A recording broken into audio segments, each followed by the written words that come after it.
High me আপনি কেডা দোকানদার কই? ওই মি আমি তো দোকানদার। হাই মি আপনি দোকানদার হন কেমনে? এলেই তো লেবুর দাম উল্লা পাল্টা কয় কে? শয়তানের মতো লাগতেছে আপনার। আপনি কেডা? মিয়া এটা কি মাস? মার্চ মাস।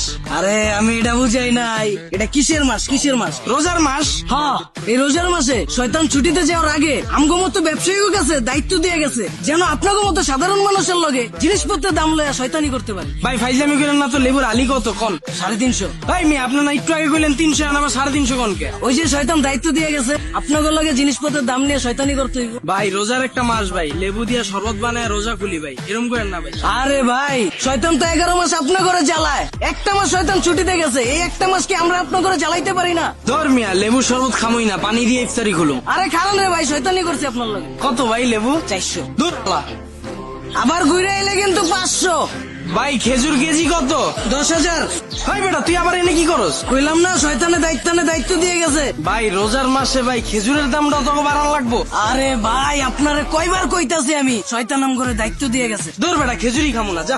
আরে ভাই লয়ে যান রে ভাই, শয়তানি করতেছি। কত ভাই খেজুর? 20,000। আরে আনারস কত কইরা? দোকানদার কই? এক পিস 10,000। ভাই বেটা তুই বারবার বুঝলাম না। আরে ভাই আপনারা যে কইতাছি শয়তান দায়িত্ব দিয়ে গেছে, এটা তো পালন করতেই পারে ভাই।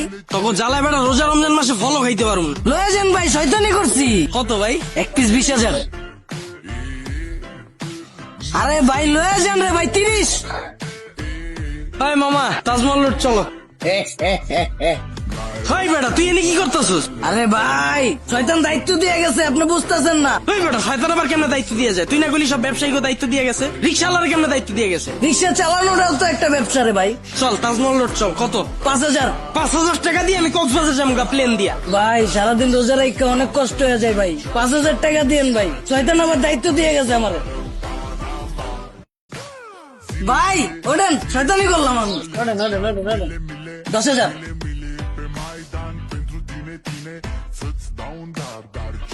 আপনারা অনেকে জানেন গত 10-15 দিন আগেও আমার পেজে শুধুমাত্র 2500 ফলোয়ার ছিল। সো আমি কিভাবে শুধুমাত্র নাটক আপলোড দিয়ে এই 10-15 দিনে প্রায় 60,000 ফলোয়ার করে ফেললাম, এই বিষয়টাই আমি আপনাদের শেখাবো। আপনি নাটক আপলোড দিয়েও কিভাবে ইনকাম করতে পারবেন এবং খুব কম সময়ে আপনার পেজে ফলোয়ার নিতে পারবেন। আমি আপনাদের ভিডিও কলে আলাদাভাবে শেখাবো আপনি কিভাবে নাটকের ভিডিও এডিট করবেন, আপনি কিভাবে নাটকের কালারটা এডিট করবেন যেন সবার কাছে অনেক আকর্ষণীয় হয় দেখতে, আপনি কিভাবে আপনার ভিডিওতে লোগো অ্যাড করবেন, অথবা আপনি কিভাবে আপনার ভিডিওর মিউজিক এডিট করবেন যেন আপনার ভিডিওতে কপিরাইট না আসে। এই সকল কিছু জানতে আমাকে ইনবক্স করুন। অবশ্যই এটা পেড সার্ভিস। আমি যখন আপনাদেরকে সময় দেব আপনাদেরও উচিত আমার সেই সময়ের মূল্য দেয়া। ধন্যবাদ।